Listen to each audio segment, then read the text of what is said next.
Die geloof waardeur ek lewe, saamgestel uit die geskrifte van Ellen White. Ons geseënde dooies. En ek het 'n stem uit die hemel aan my hoor sê, skryf salig is van nou af die dode wat in die Here sterwe.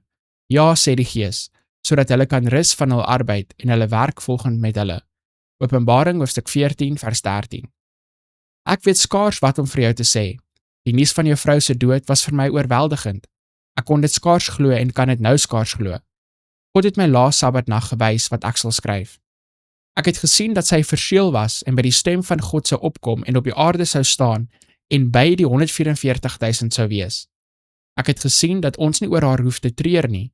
Sy sou rus in die tyd van benoudheid en al waaroor ons kon treur was ons verlies om van haar geselskap ontneem te word. Ek het gesien dat haar dood tot die goeie sou lei. Ek waarsku F en die res van die kinders om voor te berei om Jesus te ontmoet, en dan sal hulle hul moeder weer ontmoet, om nooit weer geskuif te word nie.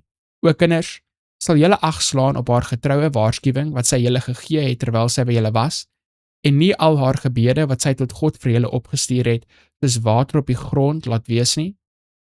Maak gereed om Jesus te ontmoet, en alles sal goed gaan. Gee julle harte aan God en rus nie 'n dag tensy julle weet dat julle Jesus liefhet nie. Liewe broer, ons het tot God gebid om julle te omgord en te versterk, om julle verlies te verduur.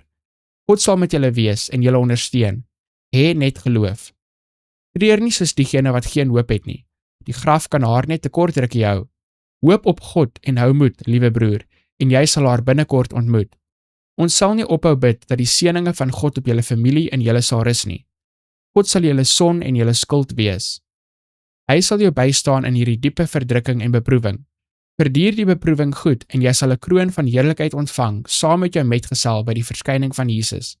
Hou vas aan die waarheid en jy sal saam met haar gekroon word met heerlikheid, eer, onsterflikheid en die ewige lewe.